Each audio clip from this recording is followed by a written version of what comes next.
Hello students, welcome to my channel. इस class के अंदर हम डिस्कस करेंगे what is the blotting. Blotting blotting क्या है? एक टेक्निक है, बायोमोलिकुलर टेक्निक। तो इसका क्या काम होता है, कैसे फंक्शन करता है और क्या क्या इसमें इंक्लूड होते हैं, वो सब डिस्कस करेंगे, है ना। तो ब्लॉटिंग डिस्क्राइब करता है इमोबिलाइजेशन ऑफ ए सैंपल, जैसे कोई न्यूक्लिक एसिड हो सकता है या फिर प्रोटीन हो सकता है, ऑन ए सॉलिड सरफेस। यानी कि यदि कहीं पर भी थोड़ा बहुत मोमेंट है कहीं न्यूक्लिक एसिड के अंदर, उसको सबसे पहले उस मोमेंट को हमको क्या करना है? इमोबिलाइज करना है। तो इस टेक्निक में सबसे मतलब मेन उद्देश्य या मेन मोटो है, जो भी हमारा सैंपल है उसको हम पहले इमोबिलाइज करेंगे कोई भी सॉलिड सरफेस। और सॉलिड सरफेस क्या होना चाहिए उसके लिए, ये भी हम देखेंगे, है ना। तो ये वर्ड याद रखना है, इमोबिलाइजेशन, जिसके अंदर इन्वॉल्व होता है ट्रांसफर ऑफ न्यूक्लिक एसिड या फिर protein from a gel strip to a specialised chemically reactive matrix, जिसको बोलते हैं ब्लॉटिंग मेम्ब्रेन। यानी कि सॉलिड सरफेस क्या है? एक ब्लॉटिंग मेम्ब्रेन, जो एक जेल स्ट्रिप है, स्पेशलाइज्ड होता है, यानी स्पेशल न्यूक्लिक एसिड और प्रोटीन के साथ ही बाइंड करता है, वो हर किसी के साथ नहीं कर सकता है। और वो बाइंडिंग के लिए क्या है, वहां पे केमिकल रिएक्टिव मैट्रिक्स फॉर्म किया हुआ है। यानी कि ऐसा मैट्रिक्स बनाया है जो केमिकली हमने ऐसा बनाया है कि वो वहां रिएक्ट करे, यानी कि स्पेशलाइज्ड डीएनए या फिर प्रोटीन है उसके साथ क्या करे? बॉन्डिंग फॉर्म करे। वैसी मेम्ब्रेन बनाई हमने। तो उस टाइप की मेम्ब्रेन कौन कौन सी है? उस टाइप की जो मेन जो हम यूज करते हैं मेम्ब्रेन, वो है नाइट्रोसेल्यूलोज एंड ये वन, और दूसरी है नायलॉन। नाइट्रोसेल्यूलोज एंड नायलॉन, ये दो तरह की मेम्ब्रेन है। ओके, ऑन द मेम्ब्रेन, इन्हीं मेम्ब्रेन पे क्या होता है? न्यूक्लिक एसिड या फिर प्रोटीन। न्यूक्लिक एसिड में क्या है? डीएनए या फिर RNA. And protein become immobilise, यानी कि इस मेम्ब्रेन पे आने के बाद क्या होता है? उसमें प्रोटीन या न्यूक्लिक एसिड में फिर अभी कहीं पर भी उसका थोड़ा बहुत भी मोमेंट नहीं होगा, यानी कि वो फिक्स हो जाएगा यहाँ पे in pattern similar to that of present in original gel. But pattern same होगा, यानी कि जो ओरिजिनल जेल जहां से हमने इस डीएनए न्यूक्लिक एसिड को उठाया है उसका इसका पैटर्न सेम होगा। तो पैटर्न सेम का क्या मतलब होता है? यानी कि ये जो जेल है इसके अंदर, या मान लो ये यहाँ पे प्रेजेंट है डीएनए, है ना, एक सेगमेंट यहाँ प्रेजेंट है, एक यहाँ एक यहाँ एक यहाँ, है ना। तो अब जो ये हम नाइट्रोसेल्यूलोज या फिर नायलॉन जो भी मेम्ब्रेन ले रहे हैं, वो क्या होनी चाहिए? उसका भी जो पोजीशन है इसके ऊपर भी सेम आना चाहिए, है ना। इसका अब पोजीशन ऐसे नहीं हो कि चेंज हो जाए, ये पोजीशन भी इसके सिमिलर, यानी कि ये 1 है तो ये 1 होना चाहिए, 1 होना चाहिए, ये 2 है तो ये 2 होना चाहिए, ये 3 तो ये 3। तो ऐसे इसका पैटर्न सिमिलर होना चाहिए, बस ये था। देन ब्लॉटिंग के अंदर हम क्या क्या टॉपिक कवर करेंगे ये भी डिस्कस कर लेते हैं। ब्लॉटिंग के अंदर हम ये 4 टॉपिक कवर करने वाले हैं। सबसे पहले हम करेंगे सदर्न ब्लॉटिंग। तो सदर्न ब्लॉटिंग क्या होता है, कैसे काम करता है, वो पूरा डिस्कशन होगा। देन करेंगे नदर्न ब्लॉटिंग, फिर करेंगे डॉट ब्लॉट ऐसे, एंड देन स्लॉट ब्लॉट ऐसे। तो इस क्लास के अंदर हम कर लेते हैं discuss about the southern blotting. तो what is southern blotting? Southern blotting का दूसरा नाम कह सकते हैं हम हाइब्रिडाइजेशन टेक्निक है, इसलिए हम इसको सदर्न ब्लॉट हाइब्रिडाइजेशन भी कहते हैं। तो इसमें जो इमोबिलाइज हो रहा है वो क्या है? इमोबिलाइजेशन किसका हो रहा है? यहाँ पे टारगेट हमारा है डीएनए सेगमेंट, यानी कि डीएनए के फ्रेगमेंट से उनको हम इमोबिलाइज करेंगे इस टेक्निक के अंदर, यानी कि सदन ब्लोटिंग के अंदर ऑन ए मेम्ब्रेन। तो जो डीएनए फ्रेगमेंट है साइज फ्रैक्शनेट बाय जेल इलेक्ट्रोफोरेसिस, यानी कि जेल इलेक्ट्रोफोरेसिस ने क्या किया है, इसको साइज के अकॉर्डिंग सेपरेट कर दिया है, ये इलेक्ट्रोफोरेसिस था।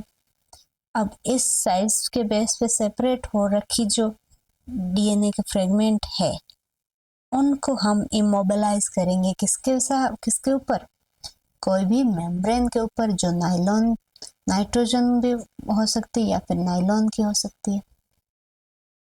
इस टेक्निक को इन्वेंट करने वाले आदमी थे E.M. सदन, यानी कि ये सदन ये कोई साइड नहीं बता रहा है, ये बता रहा है किसी का नाम।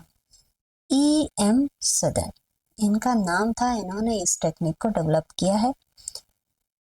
तो in this procedure DNA fragment separate on the agarose are denatured, transfer and immobilize on the membrane, यानी कि सबसे पहला प्रोसीजर है जिसके अंदर हम जो ये डीएनए फ्रेगमेंट है उसको क्या करेंगे, सेपरेट करेंगे एगेरोस जेल के ऊपर इलेक्ट्रोफोरेसिस से। तो पहला स्टेप है सेपरेशन का, देन है डीनेचर का, देन है ट्रांसफर का, ट्रांसफर होने के बाद हम करेंगे इमोबिलाइजेशन, इमोबिलाइजेशन के बाद प्रोब के साथ ऐड होगा हाइब्रिडाइजेशन, तो हाइब्रिडाइजेशन के बाद विजुअलाइजेशन या फिर डिटेक्शन। तो प्रोसीजर को देख लेते हैं डिटेल के अंदर। तो प्रोसीजर के अंदर सबसे पहला स्टेप है हमारा डीनेचुरेशन। इलेक्ट्रोफोरेसिस के बाद का प्रोसीजर है डीनेचुरेशन, यानी कि पहला स्टेप तो क्या था, इलेक्ट्रोफोरेसिस से हमने फ्रेगमेंट को साइज के अकॉर्डिंग सेपरेट कर लिया है।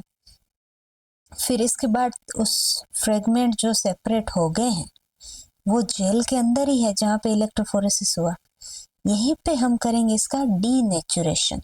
और डीनेचुरेशन यानी कि डबल स्ट्रैंड को सिंगल स्ट्रैंड में कन्वर्ट करने का प्रोसीजर, वो होगा एल्केलाइन, वो भी स्ट्रॉन्ग एल्केलाइन, यानी कि 7 से जो 14 pH रेंज है वैसे वाला केमिकल है एल्केलाइन।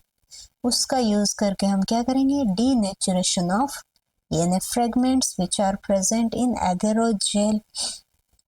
तो डीएनए जो जेल है can diffuse and gel are fragile, therefore transfer is required, यानी कि जेल जो हम यूज कर रहे थे वो जेल क्या है, जेल क्यों यूज करते हम, मोमेंट के लिए, सेपरेट करने के लिए।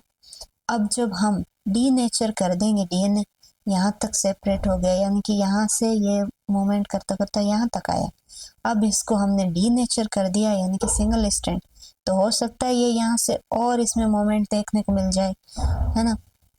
तो इस वजह से इसको हम डीनेचर होने के तुरंत बाद इसको क्या करना पड़ेगा, हमको ट्रांसफर करना पड़ेगा, यानी कि जेल में रहा वो तो वहाँ पे मोमेंट हो सकता है, तो उस मोमेंट को रोकने के लिए हम क्या करेंगे, ट्रांसफर।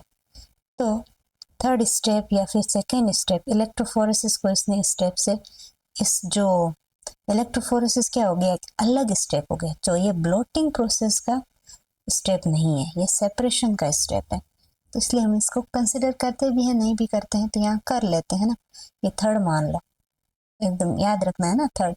तो ये है ट्रांसफर टू द मेम्ब्रेन। अब ट्रांसफर कैसे करेंगे मेम्ब्रेन पे, denatured DNA fragment are transfer by blotting. इसमें दो तरह की मेम्ब्रेन होती है, नाइट्रोसेल्युलोज और नायलॉन मेम्ब्रेन।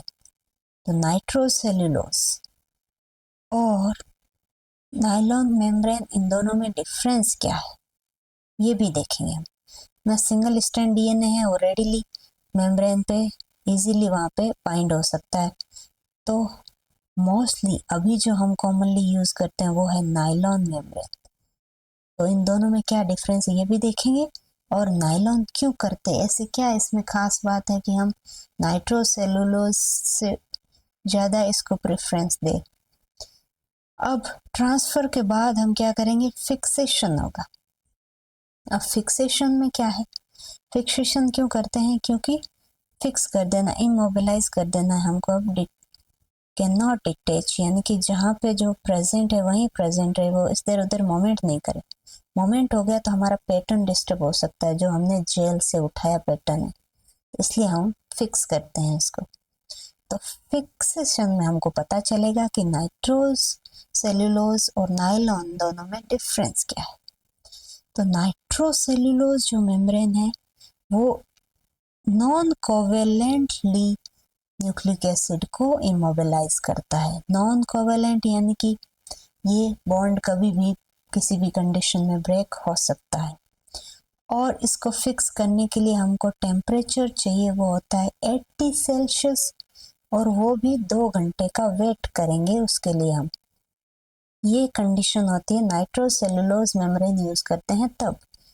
अब नायलॉन मेम्ब्रेन यूज करते हैं तब क्या होगा, इस कंडीशन में और है, यानी कि इसमें 2 तरह से यूज कर सकते हैं।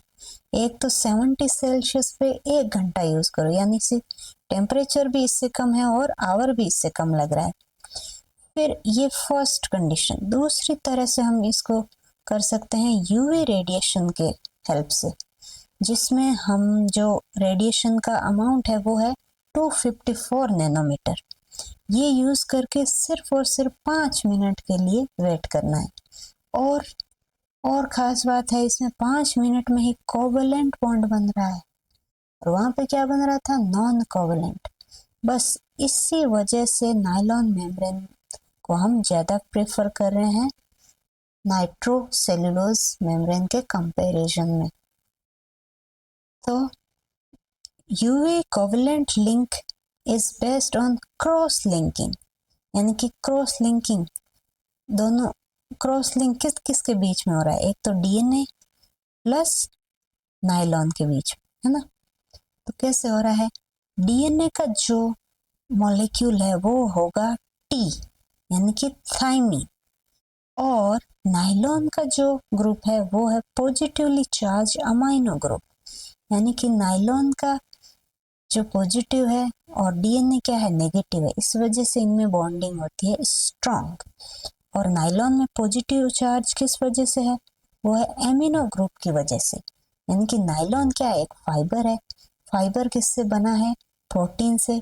प्रोटीन किससे बना है, अमाइनो एसिड से। तो इसमें एमिनो ग्रुप ज्यादा है, तो इस वजह से क्या होता है, एमिनो मीन्स पॉजिटिविटी। तो जहाँ पॉजिटिविटी वहां डीएनए खींचा चलाता है। फिर पैटर्न सेम, पैटर्न मैंने बोला जहाँ पे जेल पे क्या पोजीशन थी वही पोजीशन इसके ऊपर होनी चाहिए, है ना। Individual DNA fragment become immobilized at position at the faithful record of the size separation achieved by gel electrophoresis। तो ये पैटर्न हमको वही रखना है जो हमने इलेक्ट्रोफोरेसिस से अचीव किया था, यानी कि इलेक्ट्रोफोरेसिस में जो जो पोजीशन हमको मिली थी उसी पोजीशन पे हम मेम्ब्रेन को बाउंड करेंगे, यानी कि माउंट करेंगे। तो ये कैसे किया जाता है, ऐसा कैसे होगा, क्योंकि जैसे मैंने एक पहले भी क्लास में एग्जांपल लिया है, एक कटोरी है, उसमें हमने खीर भरी हुई है और उसके ऊपर हमने ढक्कन रख दिया, तो पूरी फुल भरी हुई है, तो वो ढक्कन के ऊपर भी कुछ न अमाउंट इसका लगेगा। बट इसका मतलब ये नहीं है कि वो पूरा खीर खाली हो गया, वो सिर्फ सरफेस का था, वो इस पे टच हुआ है तो वो इस पे माउंट हो गया। जो जगह यहाँ पे थी वो यहाँ लगा है ना, ऐसा नहीं कि इधर वाला इधर, यानी कि ऐसे थोड़ी कि इस पोजीशन पे जो खीर वाला पोर्शन था वो यहाँ लगा, ऐसा नहीं होता है। तो ऐसे ही यहाँ ये मेम्ब्रेन काम कर रही है, यानी कि ये इलेक्ट्रोफोरेसिस की जेल है, इसमें ये बैंड है। अब हम जो मेम्ब्रेन यूज करेंगे वो एक ऐसे मान लो कि रुमाल है मेम्ब्रेन, है ना, टिश्यू पेपर जैसा है। तो ये भी क्या होगा, यहाँ पे रखेंगे तो यहाँ पे जो प्रेजेंट था डीएनए मॉलिक्यूल वो इस मेम्ब्रेन या फिर रुमाल के ऊपर टच होगा। तो टच होगा तो वो रुमाल से बॉन्डिंग करेगा। जैसे हमने देखा नायलॉन के अंदर अमीनो ग्रुप है, तो अमीनो ग्रुप से डीएनए बॉन्ड कर जाएगा। तो ये बॉन्डिंग करेगा, तो ये पैटर्न क्या हो गया, सेम। यानी अगर वो जेल के सेम कहाँ पे ये प्रेजेंट है, वहीं पे इस रुमाल के ऊपर ये टच हुआ है ना। ये शो कर रहा है कि ये फेथफुल रिकॉर्डिंग है, जहाँ पे हमारा प्रेजेंट था वहीं पे टच हुआ है, डीएनए मॉलिक्यूल वहीं पे ट्रांसफर हुआ है। Then hybridisation of the probe. अब हाइब्रिडाइजेशन कैसे हो रहा है, यानी कि जब मेम्ब्रेन पे हमने ट्रांसफर किया, अब उस रुमाल को या मेम्ब्रेन को हम ट्रांसफर कर देंगे एक सॉल्यूशन के अंदर। सॉल्यूशन में हमने क्या रखा हुआ है, लेबल्ड आरएनए या फिर सिंगल स्ट्रैंड डीएनए या कोई ओलिगोन्यूक्लियोटाइड है, जो क्या होगा, हमारा जो डिजायरेबल सीक्वेंस जो हमको चाहिए उसका हमने प्रोब बनाया हुआ है। अब उससे रिलेटेड जो भी कॉम्प्लीमेंट्री कहीं पर भी मिलेगा, इसमें मिल गया, इसमें मिल गया, किसी में भी मिल गया, वहां जाके ये प्रोब बाइंड कर जाएगा। Then label nucleic acid is complementary to the target, ये हो गया। तो ये क्या कहलाता है, जो टारगेट कॉम्प्लीमेंट्री हमने मतलब डीएनए के लिए चूज किया वो क्या है, प्रोब है। प्रोब जाके हाइब्रिडाइज कर जाएगा, कॉम्प्लीमेंट्री सिंगल न्यूक्लियोटाइड डीएनए है इसलिए, और ये कहाँ हो रहा है, मेम्ब्रेन के ऊपर हो रहा है। Condition chose to maximise hybridisation, हम ऐसी कंडीशन चूज करेंगे कि हमारा जो हाइब्रिडाइजेशन है वो ज़्यादा से ज़्यादा हो और कम से कम उसमें नॉन स्पेसिफिक बाइंडिंग हो, यानी कि स्पेसिफिसिटी भी ज़्यादा से ज़्यादा हो, नॉन स्पेसिफिसिटी कम से कम हो। देन हम क्या कर देंगे, इसको वॉश कर देंगे। ये स्टेप होने के बाद ये थोड़ी देर वेट करेंगे कि हाइब्रिडाइजेशन हो जाए, देन हम कर देंगे वॉश।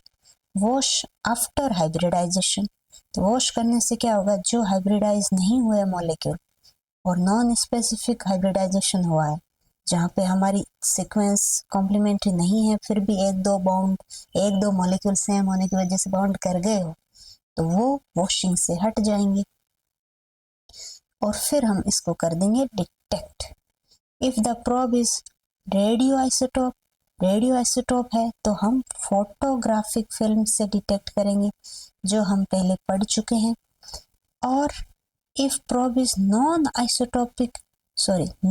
आइसोटोपिकली लेबल है तो हम क्या करेंगे, बायोटीन या फिर डिगॉक्सीजिनिन से डिटेक्ट करेंगे। ये भी हम इससे पहले वाले क्लासेस के अंदर देखे और ये आप अभी भी देख सकते हो, ठीक है। तो ये membrane treat with chemiluminescent substance, इन मेम्ब्रेन को हम ऐसे केमिकल के साथ ट्रीट करेंगे जो ल्यूमिनेसेंट है वो शो करे, या फिर जो हमारा लेबलिंग है उसको एनहांस करे, तो हमारा जो विजुअल है, डिटेक्शन है, वो अच्छे से हो सके, है ना।